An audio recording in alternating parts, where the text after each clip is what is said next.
Next week is the final exam. I'm not final exam. The midterm exam. The midterm exam. Okay. The midterm will start at 8 p.m. and will end at 9:30 p.m. Okay. From 6:30 to 7:30, I'm going to host kind of like a office hours question and answer session. Okay.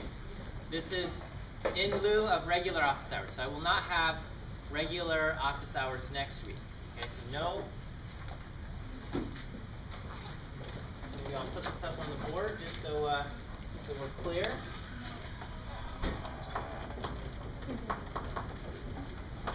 Next week.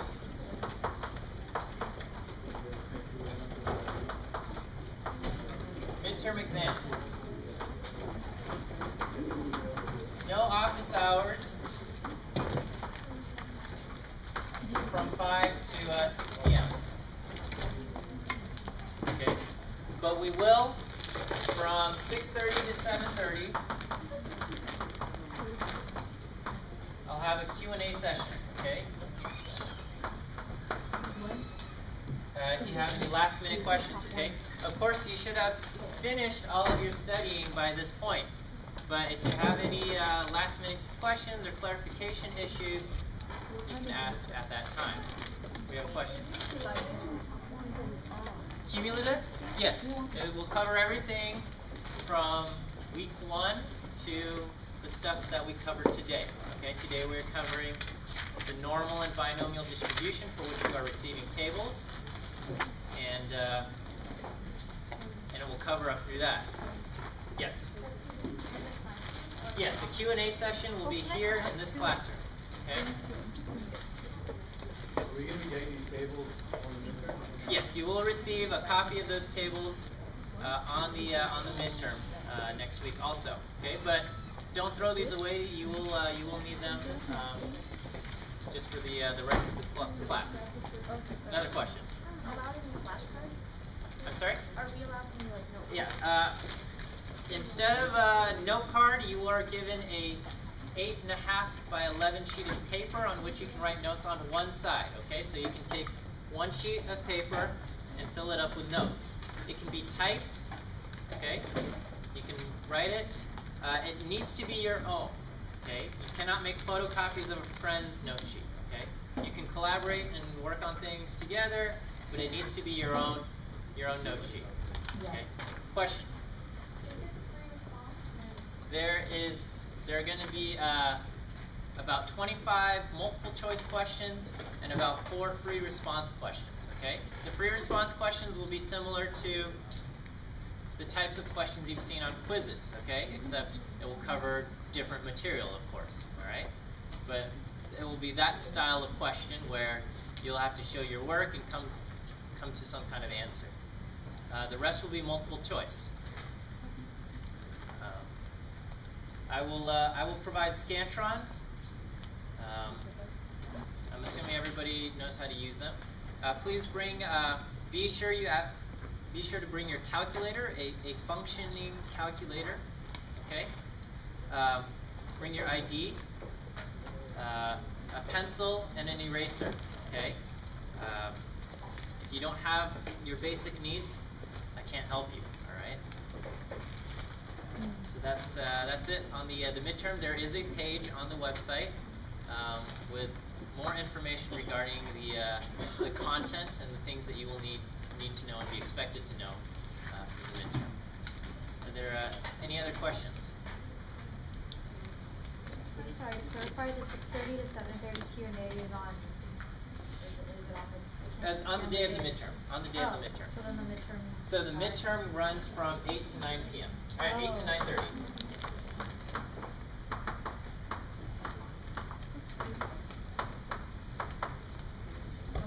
Okay, so after the QA session, we'll take a break. We'll pass back homeworks, and I'll pass out tests and stuff. And that's how it's going to go. All right. Questions, issues?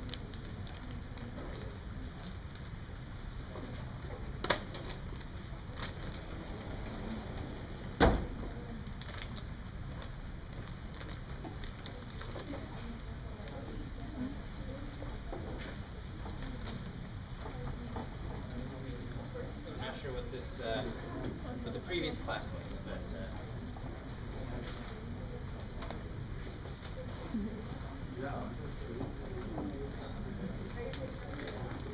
all right, I hope the material on today's quiz was okay. Walking around, I saw some people doing fine. I saw many of you struggling with some of the topics that were covered. I'm sorry. It was good. Okay. Well, I'm glad you think so. But I know some of you guys are struggling, and I don't know if that's an issue with just the material or your lack of preparation, or maybe perhaps I am at fault. So if you have specific feedback to give me, I welcome it. If not, make the quizzes easier. I'm sorry, I have to keep the integrity of this course at a certain level. My instructions. This is UCLA Extension, and we're expected to teach the course at a similar level to what you would get if you were taking a class here at UCLA. It turns out to be not exactly at that level. It's a little bit easier than an actual UCLA course, but I can't make the course any easier. I'm sorry. Okay, so it might be a welcome suggestion, but one I cannot honor. Okay, then we will move on. So today we are entering chapter 6. Okay. In chapter 6 is all about modeling random variables. Okay. So we've got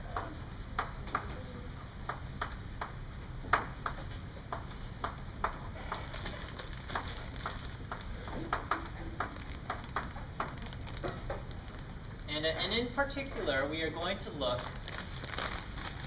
at the normal distribution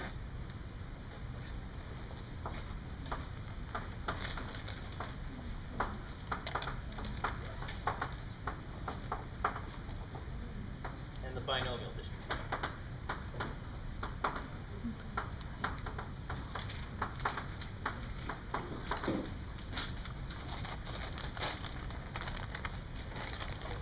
You know, every week I do have office hours, which I think are a good time to come by with questions. Okay, and if you find the quizzes challenging, or if you find the material difficult, I welcome you to visit and have questions, and I will be happy to try to guide you through to a level of understanding. You know, of course, only so much can be done in a short amount of time, but I hope the students who've come to office hours have found the time useful. Okay, so the idea behind a random variable, okay, is that we have random events, and we learned about probability, okay, and with random variables, it's the outcome to a random event that can be basically captured with a number, okay? So the outcome to a random event is a number, and if we look at that number, we'll call that a random variable. Okay, so the random variable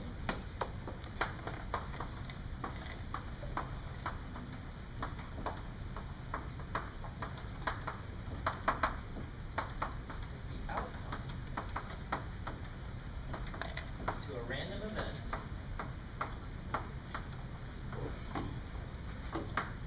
that's a number.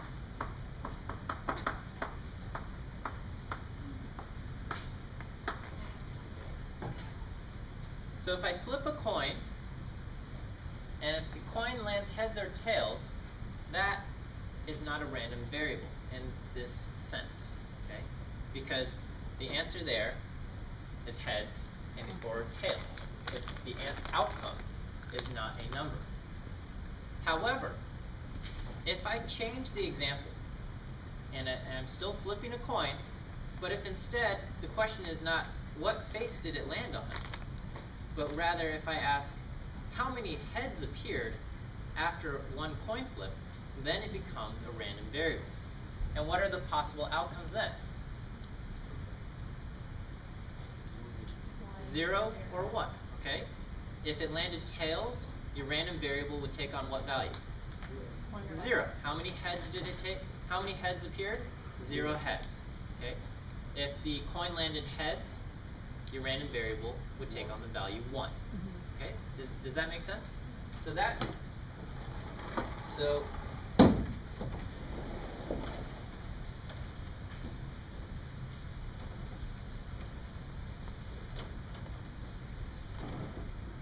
like ghost writing here. Okay. So we got the outcome of a coin flip. Okay. If we say heads or tails, okay, what face did it land on?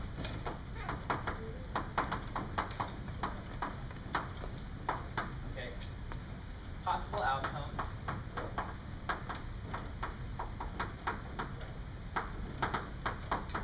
Heads, tails. This is not a random variable.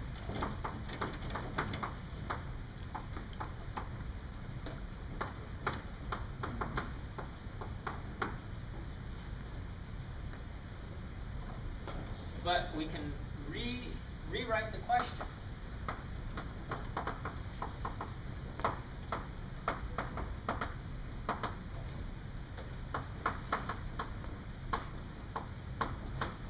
How many times did it land on heads?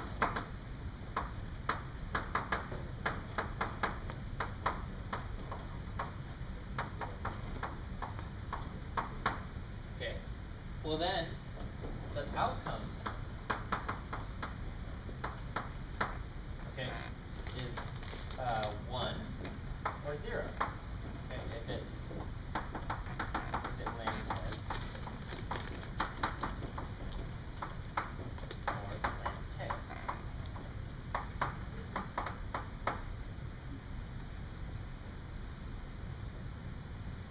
And if we're talking about random variables, we might say the random variable x, because now we're talking about something that can take on a number, okay? We'll say the random variable x, so RV for random variable x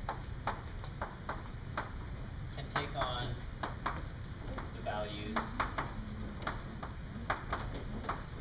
0 or 1. Is that okay? And we might even ask a question like, what is the probability that x equals 0? And what's your answer?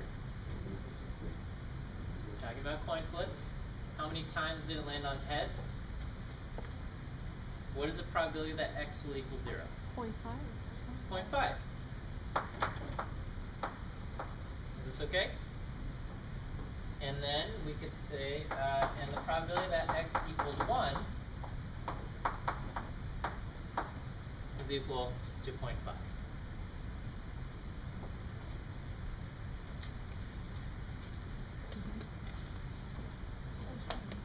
Yes? If you were to say, what is the probability for the thing to be 0 or 1, we'd have to add those two together, right?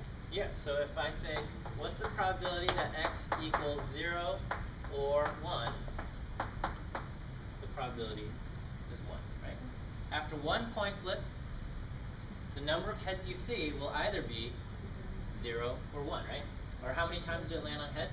That answer is going to be 0 or 1, for sure, okay? For sure. So, that answer is 1. Is this concept okay?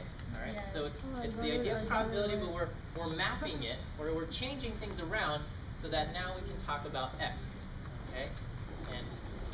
And values, the numeric values that x can have.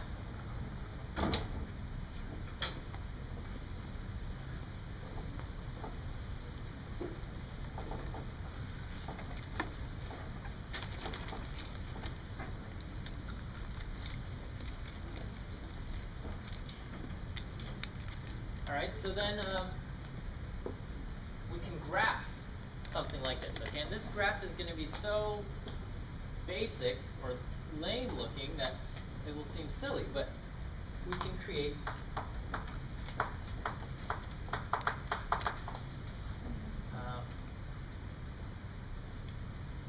a probability graph, okay? Alright, and this is what it looks like. These are the possible values of x, okay? So if these are the possible values of x, I'm going to have marks where? On the X line. Yeah, on the x line, but what are the values where I'm going to have marks? Huh?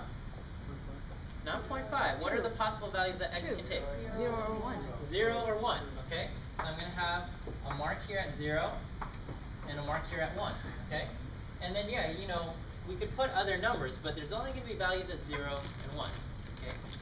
And on the vertical axis, I'm going to draw a value, and this is going to be represent the probability that x takes on the value of 0, okay? So what's the probability that x takes on the value of 0? 0.5. So at the height 0.5, I'm going to put a dot right there. And then I will also put a dot right here for x equals 1. X equals 1 with probability 0.5. X equals 0 with probability 0.5. Okay. Now some people have complained, or I don't know, a stylistic choice that the book makes, okay? This is a stylistic choice. It's not of any substance here.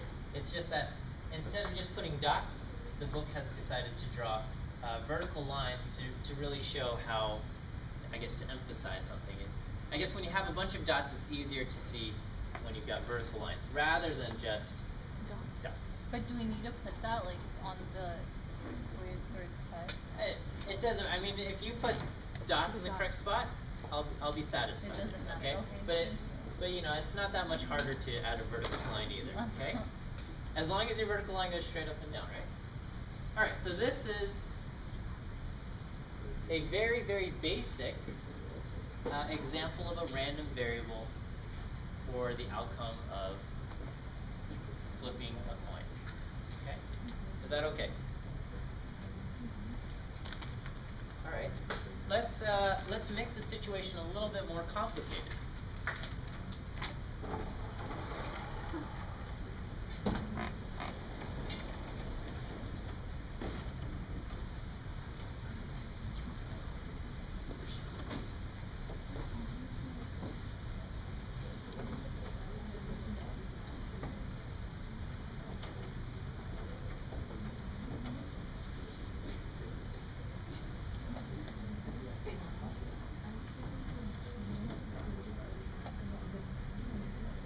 Okay, let's say we flip a coin twice. Alright, you guys, settle down. We flip a coin twice, and let's say x, our random variable, is the number of times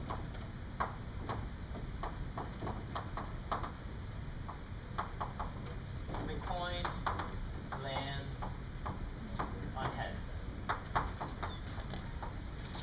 Okay. Is x a random variable? Does this qualify as a random variable? No. No. Yes or no? No. The answer is yes. It's a random variable, okay? It's a random event. We're flipping a coin twice, and the outcome of flipping a coin twice is random. And x is a number, right? It's the number of times the coin lands twice. Or coin lands on heads, okay? What are the possible values that x can take? You're flipping a coin twice, right? So x can be 0, x can be 1, x can be 2, right? If we're flipping a coin twice, how many times did it land heads? It could land on heads 0 times. It could land on heads once. It could land on heads twice. Is everyone satisfied with that? Can it be any number then? I thought it was only 1 or 0. It was like No, that was just for that example. Okay, only for that example. Now this is a new example with a new x, new random variable. Okay. So x can be 0, 1, or 2. Alright? Please make sure you don't just write 0, 1, 2, but understand what does it mean for x to be 0? Alright, I'll write this on the board so you write it down also.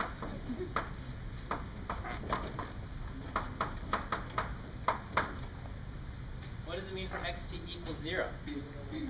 It means what? It didn't land on heads. You flipped it twice, and it did not land on heads.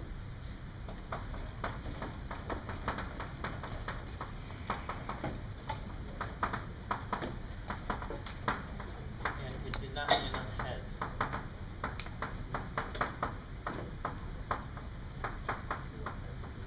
Okay, so what was the sequence of events that happened? Well, the very first coin flip, Tails. what happened? It landed on Okay, tails. so you saw tails, and then the second coin flip, Tails. you saw tails, okay? So what is the probability that you get tails and then tails? Let's assume this is a fair coin. Fair coin meaning probability of heads equals 0.5, okay? So what's the probability that you get tails and tails? 0.25, right? So this is going to be 0.5 is the probability that the first one is tails times 0.5. Alright, probability of tails and tails. So that equals 0.25. So the probability that x equals 0 is 0.25. Is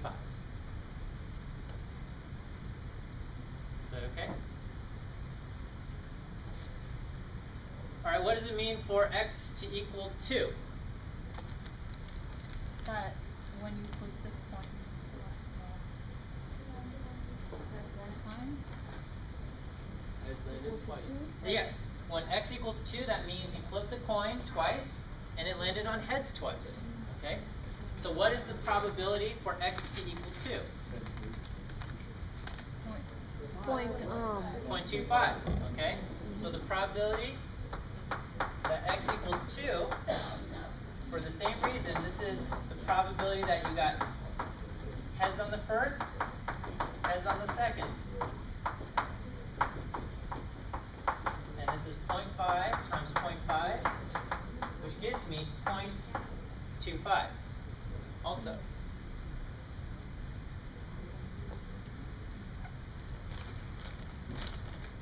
So far so good? Okay. So what about this last one? The other number, probability that x equals 1. It landed on heads once. And what's the probability that x equals 1? either or. If it landed at least. It's not at least once, it's exactly once. What's the probability that it landed on heads exactly once? 0.5. 0.5. And the answer is 0.5. Now why is it 0.5 and not 0.25? The other cases were 0.25. But why is this one 0.5? It's exactly landed one. once. Exactly one. No, it's It's asking you to find the probability of heads. so let's break this down just so we have the correct answer here. What? Okay. So for when x equals 1, that means you saw exactly one head.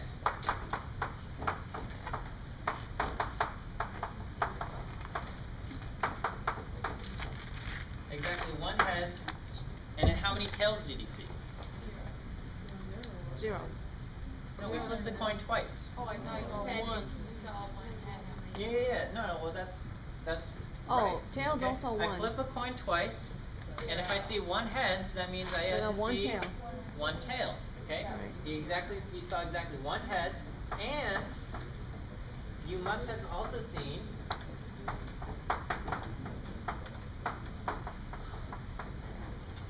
one tails. Okay? Because if you flip a coin twice and you only see one heads, that means the other one's got to be tails, right? If I flip a coin 20 times and I saw 7 heads, how many tails did I see? 13. 13, right? So it adds up to 20 coin flips, okay? So what's the probability of seeing 1 heads and 1 tails?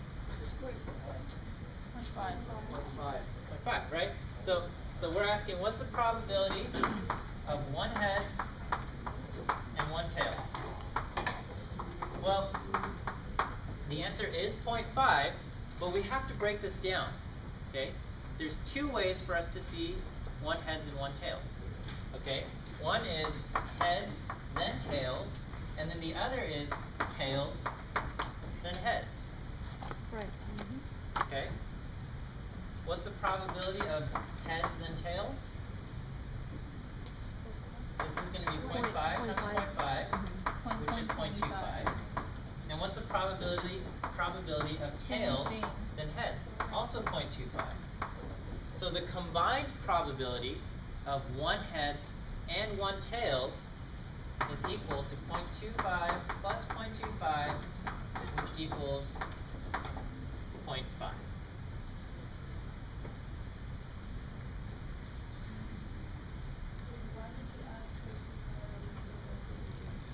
Because we're doing probability of heads then tails or tails then heads. Okay, so the probability of 1 heads and 1 tails is, this is equal to this and this combined. Does that make sense? This is a tough concept, so I want to make sure that all of you guys are understanding what's going on. Okay, so if you get it, that's great, but please be quiet so so the others can think about this and make sense of it. Okay. So I'm sorry, I don't remember who asked this question. Yes, and so when I say x equals 1, what's the probability that x equals 1? I get it to the 25 for each, but Yeah. I don't know why you add those together. Because when we talked about more probabilities, right? When we said probability of A or B, how do we figure out the probability of A or B?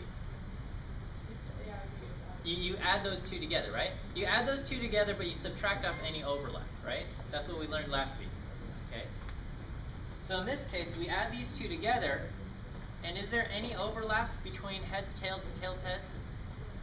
No, it's impossible to flip the coin twice and get heads, tails, and at the same time have gotten tails, heads, okay? It doesn't make sense to talk about overlaps between sequences of events, okay? So we add those 2 together, and that's how we get 0.5. So if you have like a die, right? Yes. And it was like 3 different ones, so you add all 3 together. I hesitate to say yes or no because Like, I'm just wondering if it's the same concept. probably, however, but we haven't formulated the exact construct of this situation, so it could be different if we had a different setup, okay? So I can talk about this. Okay, so if I were to make a probability table, okay? So a table of my probabilities, okay?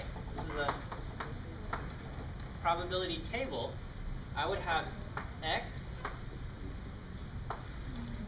and I would have what is the probability of x, okay? Over here, I would put the possible values that x can take.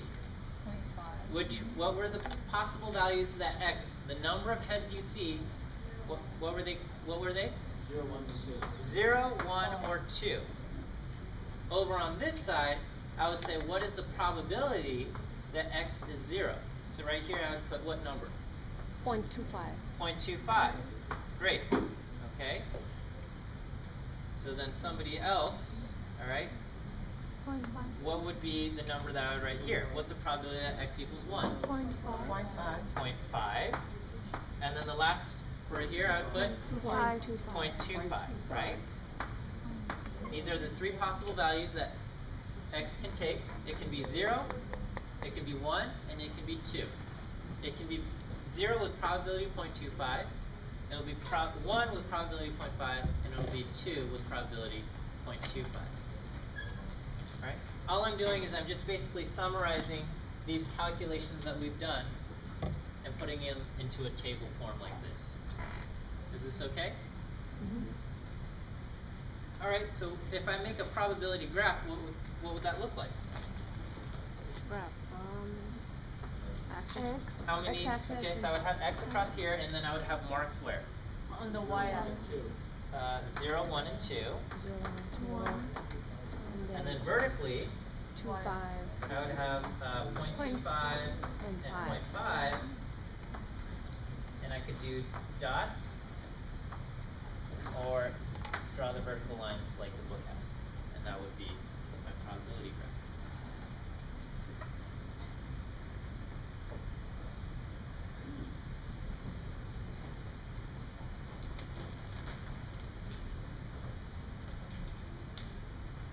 Is this okay? All right.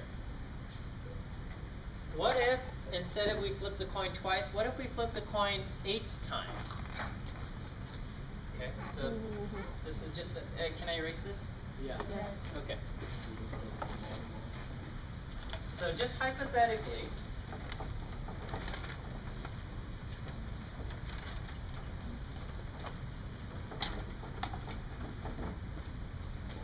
let's say we take a fair coin.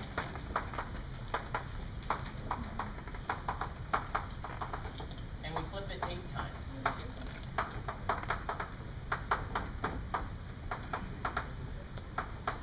Okay? And again, let's say we're curious the number of times the coin lands heads. What is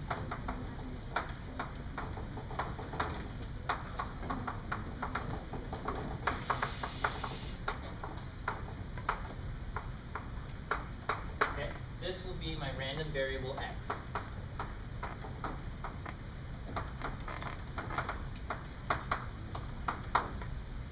Is that okay?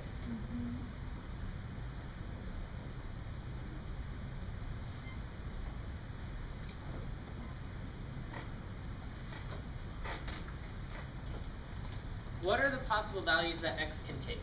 1, 2, 3, 4, 5, 6, 7, 8. And don't forget 0. Okay? So x can take on any value 0. So x can be 0, 1, 2, 3, 4, 5, 6, 7, 8. Okay? And if I asked you to make a probability table, can we figure out, maybe we can do a probability that x equals 0. Alright? How would we figure this out? Over 10. Do we know? 0.25. And not 0.25. Oh. I would have 8 coin flips, right? So that means Oh. I had to see what sequence.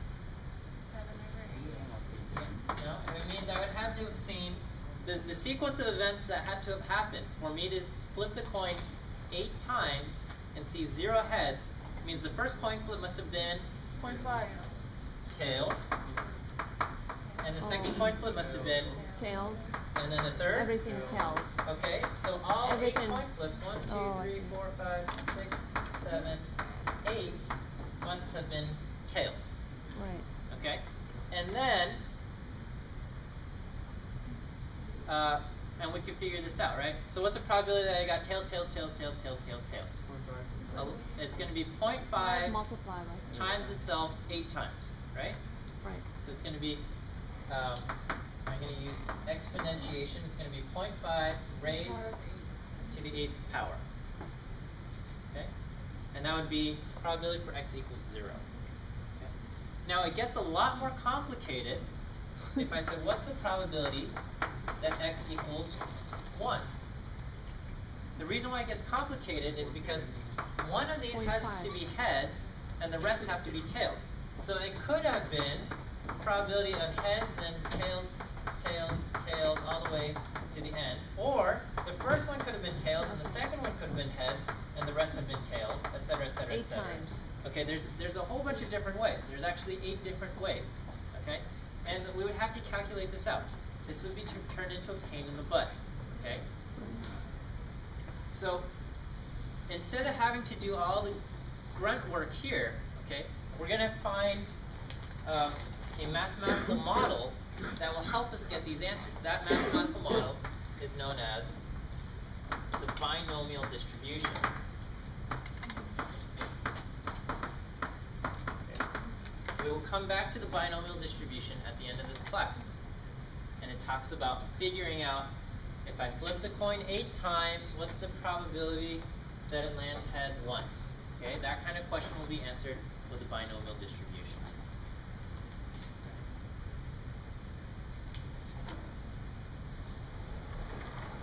Okay.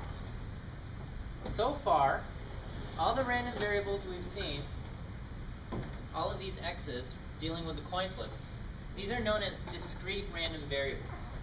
They're discrete, not discrete as in using discretion or being modest. Discrete as in they are distinct from one another in that our answers only took on certain values, okay?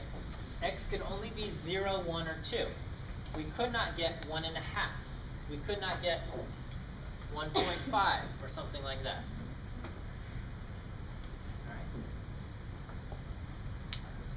So with the coin flips examples,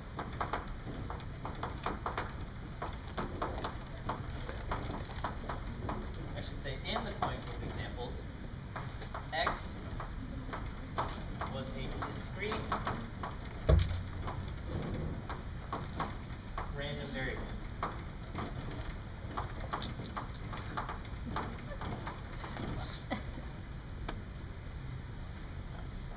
Discrete ETE. Okay. But we also have continuous random variables. Okay.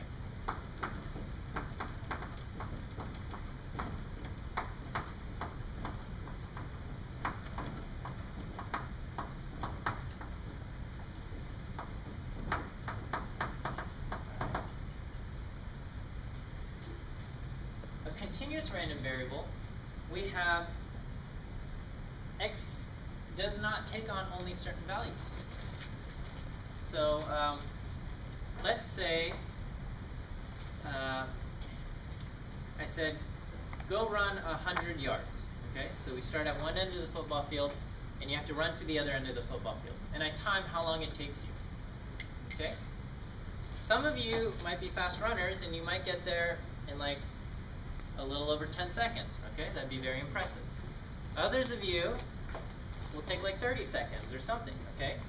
Some of you, and it's very possible for someone to take 21.87 seconds and another person take 21.885 seconds, okay? Depending on how accurate of a, clock we have or how accurate of a system we have, we can see very different values of x, okay?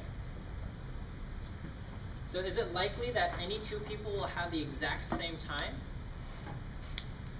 Exact same time. Let's say we took it out to 5 decimal places of time, right? Okay, we're coming up with the Olympics, and probably the most accurate system we have today goes out to 1,000th of a second, okay? That's a huge improvement over a long time ago, but and so sometimes you see people tie because of our limitations in timing mechanisms. We can't distinguish things between thousandths of a second. But if we had the most accurate machine ever, okay, would we ever see ties? Very, very, very, very rarely, right? We would probably not see any ties in our lifetime if we had a time, a clock that could measure out to the let's say 1/1,000,000th of a second. Okay, two people might be very close, but we could probably distinguish between someone who was faster and slower. Okay, so continuous random variables also exist. In these cases, x can take on decimal values up to any level of precision that we offer, right?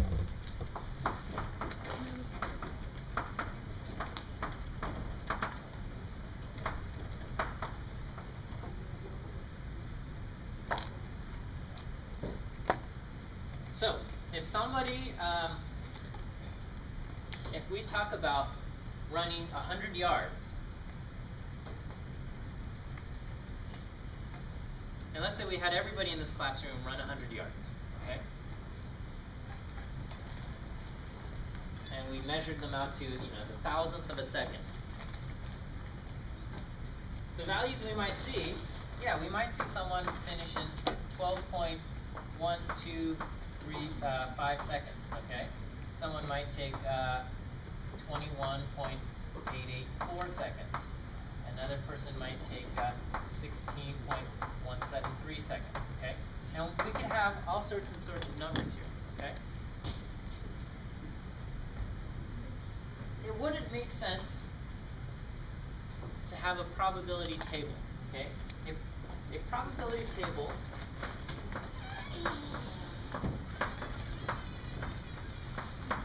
does not make sense. Why? Because in one column, we would have to list off every possible value of x, and in the other column, we would write what's the probability that x ends up being that exact value.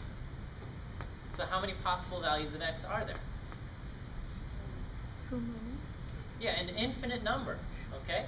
Because let's say, in this case, x could be 10.00000 seconds. X could also be 10.00001 seconds, okay?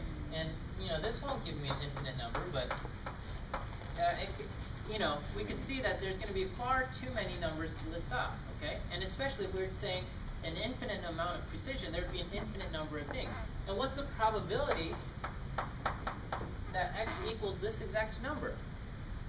That exact number, the probability is very close to 0, okay? So we don't make probability tables for something like this, okay?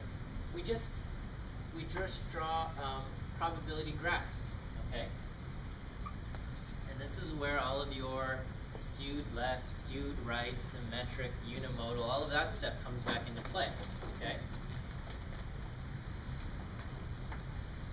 So, what's a plausible range of values that x could take on, being the amount of time it takes someone to run 100 yards? Huh? No. In this example, what might be the fastest runner we have? 12.1. No, that's these are just 3 numbers that I made up. But in a classroom of college students, the fastest runner might get across the football field in how many seconds? Second at 20 25. I was going to say 10 seconds, okay? I mean, that's incredibly fast, okay? Olympic runners get, what's that? Speed of light. I don't know. Yeah, Olympic runners, will get 100 yards in a little under 10 seconds, okay? They broke, when they broke the 100-meter dash for 10 seconds, that was a big deal, okay? But what's the probability that someone will run that fast? Pretty low, right? Right. Okay. And on the other hand, our slowest runner might take 30 seconds. Yeah, they might not be able to run. It might take them a full minute, okay? Yeah. A full, that's also possible, okay? So, I'll put over here 10 seconds, okay? And I'll put over here 60, okay? So, because if you think of a lap around a track, that's 400 yards-ish, okay? 400 yards. And if you're going at a leisurely pace, it might take you, 4 minutes to get around the lap, okay? If you can't run and but most people will probably finish around 20 seconds-ish or something like that. And so our graph will look something like this. Okay?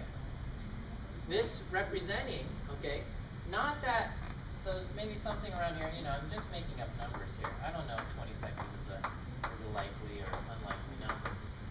But what this is saying is that x is more likely to take on values around 20 seconds, okay? And it's not saying somebody's going to finish with exactly 21.223 seconds, okay? It's not saying someone's going to finish with 20.087 seconds, okay? It's just saying values around here are much more likely than values over here or values over here, okay? And so we're representing the values that x can take with a probability graph like this. Is this okay?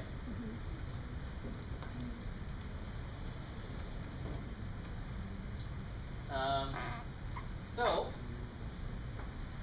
let's say that here's a different example, new example.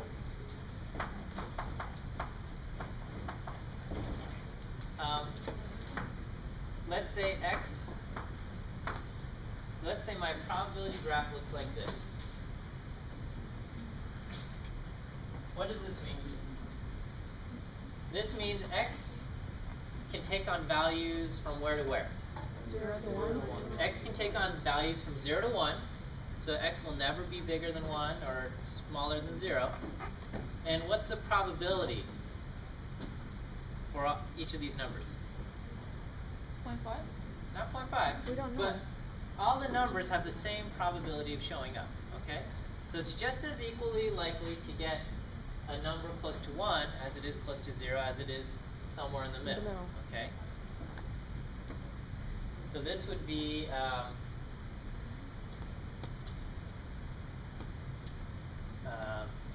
just imagine you've got like the twister spinner, okay? Except at the top we have 0, and at here we have 0.25, and here we have 0.5, and here I would have 1.75, and back at the top I would have 1. And it's just like flicking the spinner, where does it end up? And that ends up being the value you take. The probability of the different values you would get, assuming we could get extreme precision on this spinner, would look something like this.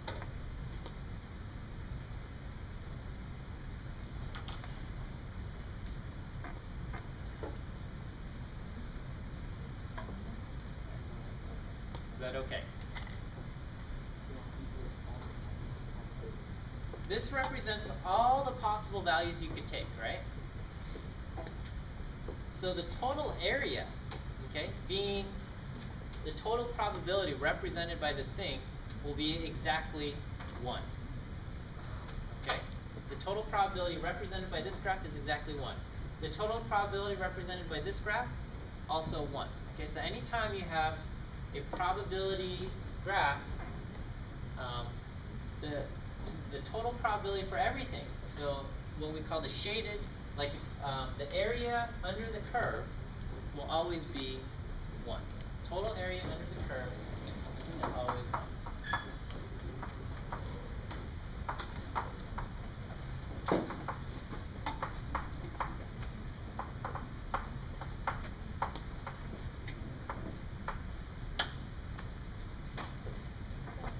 Yes. Just that curve, or in this case it's not a curve but it's a straight line, okay? The probability graph. Total area under the curve or the probability graph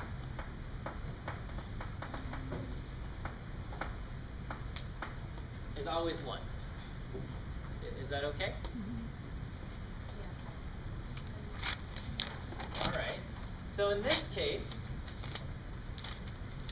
what is the probability, if I flick the spinner, what's the probability that it ends up being a number between 0.25 and 0.5?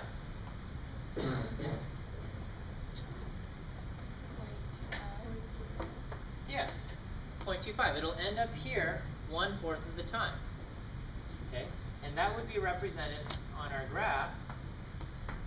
If I marks at 0.25 and 0.5, it would be represented by showing I'm interested in how often the spinner lands in between these two spots.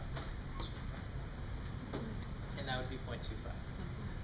1/4 of the shaded area, or 1/4 of the area under the curve is shaded, and that means the probability is 0.25.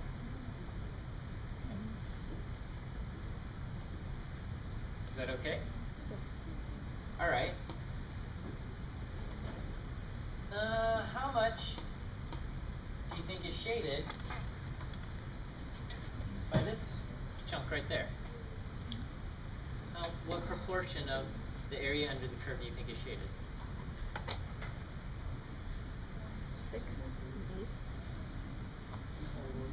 Yeah, maybe about an eighth or a sixth or something around there. I don't know.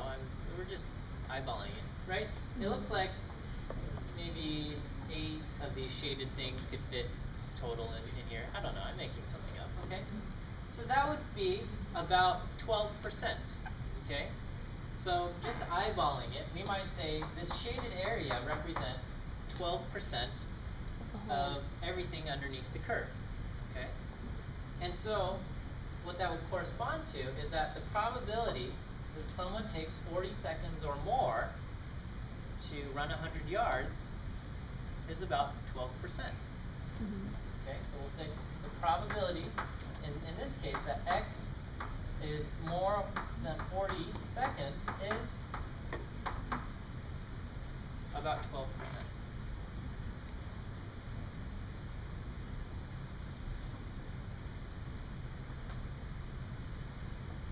Is that okay? All right, so on the flip side, if I've got 12% over here, how much do I have over here? 88%. Okay? So what's the probability that someone takes less than 40 seconds to finish? 88%. Okay, so the probability that x is less than 40 is 0.88.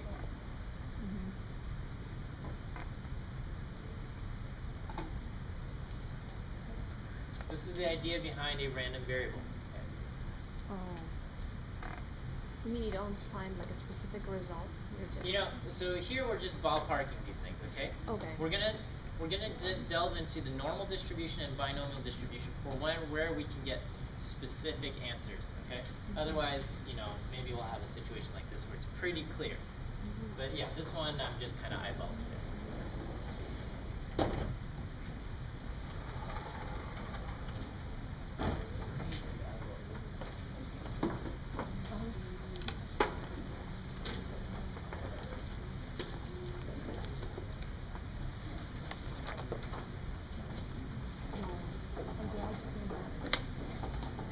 Okay, so we have a specific type of continuous random variable.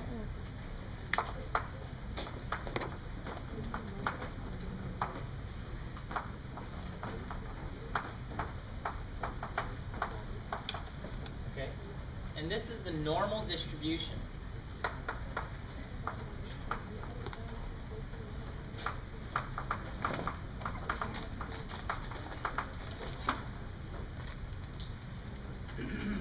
Okay, and the normal distribution looks like this.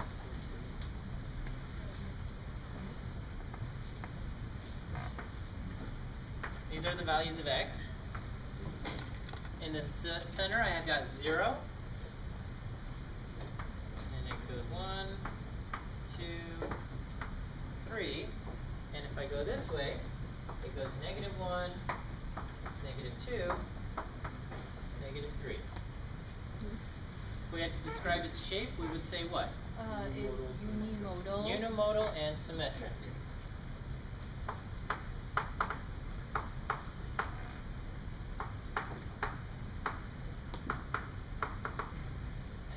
And in this case, where is my center?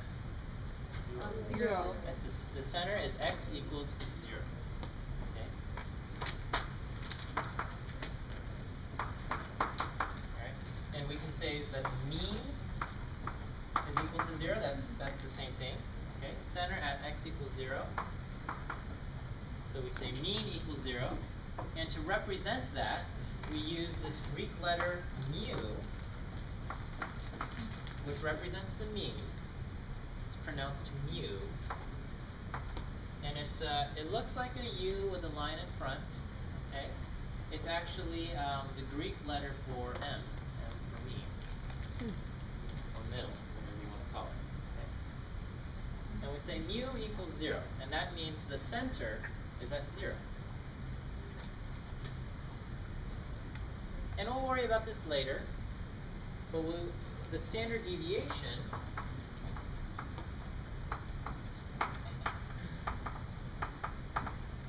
in this case is equal to 1, or we'll say SD equals 1, and the Greek letter for standard deviation is sigma, okay?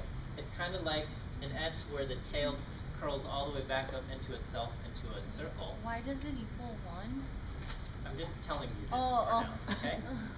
Now, there will be situations where it is not 1, okay? Well, we're going to start off with the most basic situation where the mean is 0 and the standard deviation is 1. Okay, this is what we call the standard normal. This is the most basic normal distribution that we can have. Yes? What's that under the standard deviation? This is the Greek letter sigma, okay? It's kind of like an S where the back is curled up into a circle, and it ends up looking a lot more like this, okay? But it's, the Latin alphabet is based a little bit off of the Greek alphabet. I mean, if you study the linguistic history and stuff. And so we got the sigma, which is the analog to S. Okay. So if I were to draw a straight line at 0, and I shaded everything to the left, what proportion is shaded? 50%. 0.5, okay? So the area that's shaded to the left here is 0.5, okay? We represent this by saying the probability that x is less than 0 is equal to 0.5. Okay? So that's saying if I draw a vertical line at 0 and shaded everything to the left, the amount that's shaded is 0.5. Okay, so basically, if I draw a line here and shade everything to the left,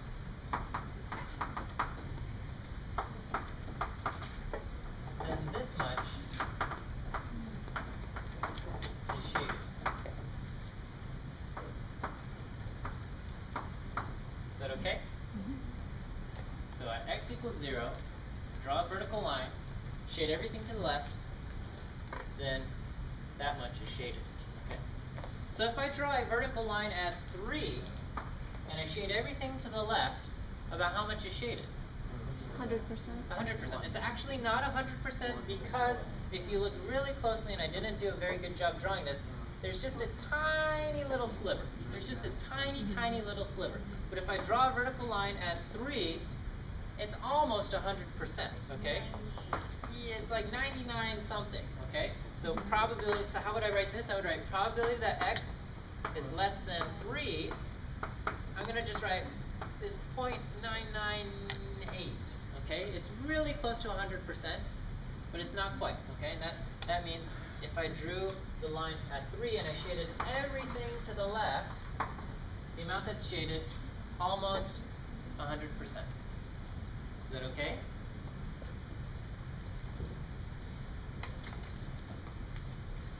All right. Let's just check our understanding.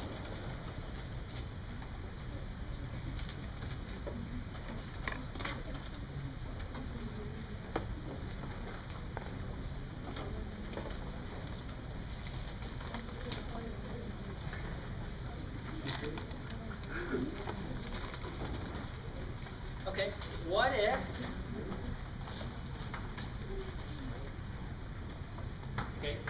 so here I got 0, 1, 2, and 3, and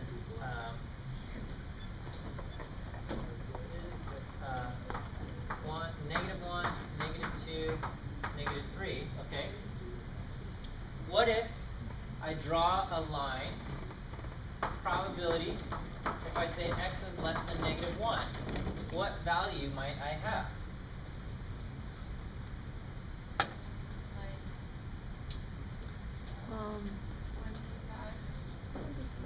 Fourth, fifth.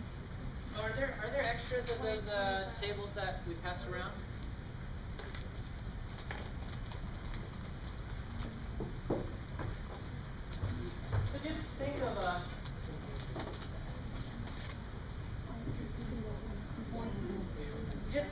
plausible value for what this probability might be. Okay, just think of it, and I'll tell you what it is. About a fourth? A fourth? A fifth? Okay, so I'm hearing things like 0.25, something around there. It's actually, you know, our eyes play tricks on us, and maybe I just didn't make a very good graph. Okay, it's actually only 0.1587. Okay, about 16%. Okay, so only about 1/6 of the entire thing is represented in that triangle. Okay, I know it seems like a lot less than what you might expect. How do you Okay. calculate it? What am I talking about? I mean, how do you calculate it? Yeah, so I'll talk about this and how I'm getting this number here. Okay, Yeah, that's the same. that's where did this 0.1587 come? Okay, this is coming from our table. Okay, so this is where I introduce the table and how we use the table. Okay, this is the standard normal cumulative probabilities, and what we're going to do is we're going to look up numbers, and when you look up a number, what the table gives you is the amount that's shaded to the left. Okay, here you go. Okay. All right. So if you look at page A3 with me, A3. Okay. It starts off in the top left corner. It says Z, and then we've got 0.0 and 0.00. Right. Okay. This says it uses the letter Z, but basically, if I said Z or X equal to 0.00, that's equal to, but if I say X is less than 0.00, the probability that X is less than 0.00, you see that first number is 0.50000. Okay, that was that very first example. I said if I drew a vertical line at 0, how much is shaded to the left? The table says 0.5. Okay, it sticks on a few zeros for precision. Okay, and then it said, okay, not 0, but what if I went just a tiny bit to the right of 0 and I went to 0.01? Okay, so I'm just 1/100th to the right of 0. 0.50. How much? Yeah, how much is shaded to the left? At 0.5040. 0.5040. Okay, 50.4%. Just a tiny bit more. Okay, is this confusing? No. You guys got this? Okay. All right. So what if I drew a line at x equals 1.0? If x equals 1.00, the number I would look up is I would go to 1.0 and the column 0.00, 0.8413. So this says 84.13% is shaded to the left of 1, of the number 1. Is that okay? Right. All right, and if we, and so this gives you up to 2 decimal places of precision. So what if I didn't want to look up 1.00, but I wanted to look up x equals 1.06? Okay, so I'm going just a tiny bit to the right of 1.06. To look this up, I go to the row 1.0 and the column 0.06, and I find that intersection. 8554. 0.8554.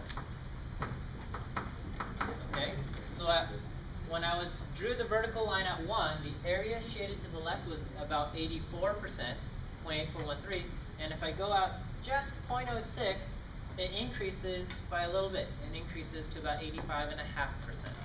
Is that okay? All right, and that's how I got -1 is 0.1587. All you have to do is you flip to the other side, which is the negative values, and you look up x equals -1. And what do I have?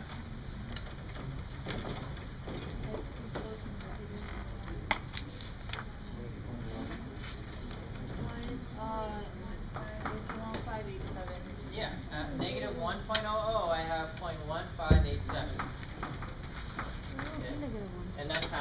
on this value. Is this okay? Alright, so I'm going to just draw a couple things up on the board just to check our understanding, and then we'll take a break, okay? So using your normal table,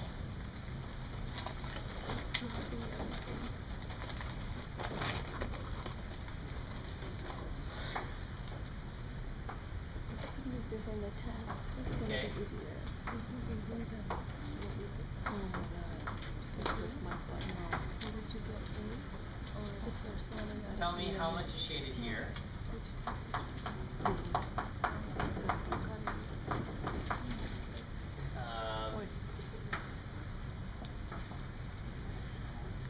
We'll try a few.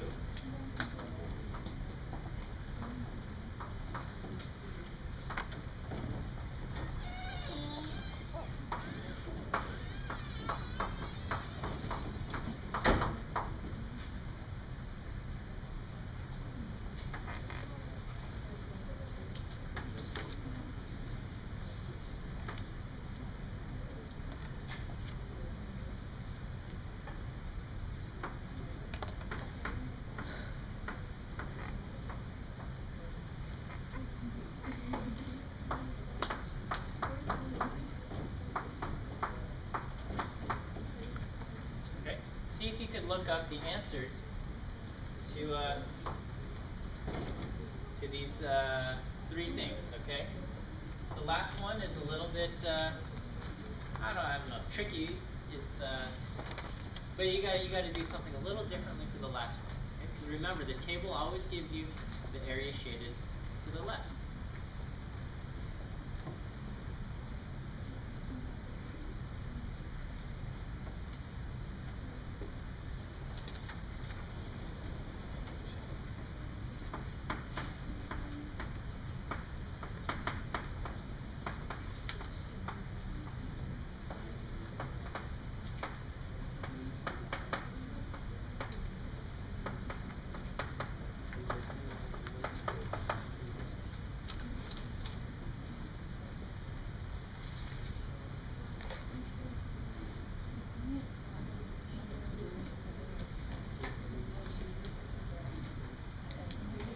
Are we supposed to use our calculator for that one?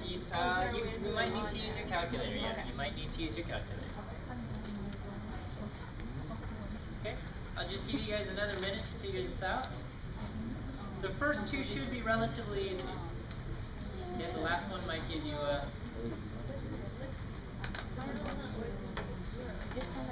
Yeah, yeah. Well, oh, I'm sorry. In all of these cases, the middle is at 0. Yeah. These are all standard normal. Alright, if you guys just try to figure these out on your own, okay? And if you're stuck, that's okay. Alright. Okay, how are we doing? So this first one, area to the left of 1.27 is...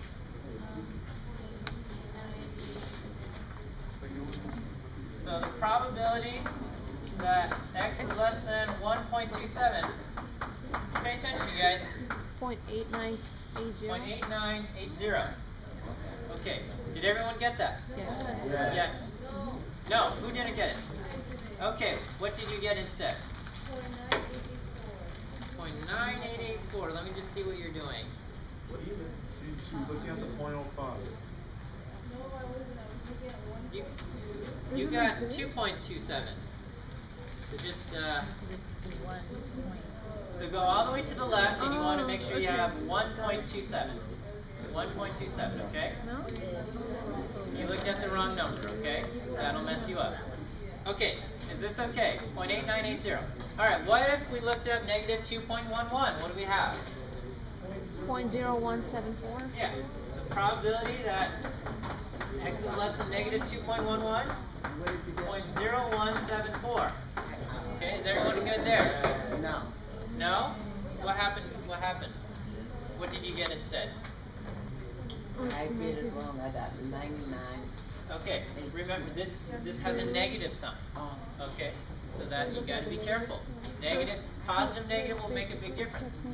Looking up positive 2.11, you're going to be all the way over here. So the amount you get is going to be close to 100%. Okay? Over here, we're getting something close to 1 or 2%, which makes more sense. No. All right, what do we have over here? X greater than 1.84. 0.9671. Okay, so 1.84 should give us 0.0329. Okay, this is going to be 0.0329. How did I get 0.0329? I subtracted it from 1, or I looked at the negative. Yes. So what I'm doing, when I look up 1.84 in the table, the number that I find in the table is what? It's 0.9671, right? Right. So when I look this up in the table, it tells me 0.9671. You have to remember the table always gives you the area to the left. But that's not what I had shaded here, right? I had the area shaded to the right. And we know that everything under the curve adds up to 1. Okay? So basically, if I have 97% to the left, how much of this line, how much will I have to the right? 3%. Okay, that's what we have going on here. We have a question. So you're going to get the opposite if it's greater than? Yes, if you, well, it's the complement, okay? So it would be, you're always getting values for less than. Yeah, the table will always give you areas for less than. It will always give you area to the left, okay? And you look up, you subtract this from 1 to get the area to the right, okay? Now because it's symmetric, and this part will make sense to some of you, and to some of you it won't, and that's okay, alright? But just a little shortcut is that because it's symmetric, the area to the right of 1.84 is equal to the area to the left of negative 1.84, okay? Right. These are symmetric, and you can look that up, and if you look up negative 1.84, you will also get 0.0329. I like that. I like that better. Okay, the area to the, because it's symmetric, the area to the right of 1.84 is equal to the area left of negative 1.84. Okay? Okay? Can we usually use the shortcut instead of? If you are comfortable with the shortcut, use the shortcut, okay? But not everyone's comfortable with it, so I can't say this is how you must do it. Okay. Yes. So you don't necessarily Better. need to calculate it, you just look at the information. You can, yes. There will be times when you do need a calculator because we're finding areas between two things. Okay? Alright, is this okay? Okay, we're going to take a little break. Not too long because we still got quite a bit to cover. So.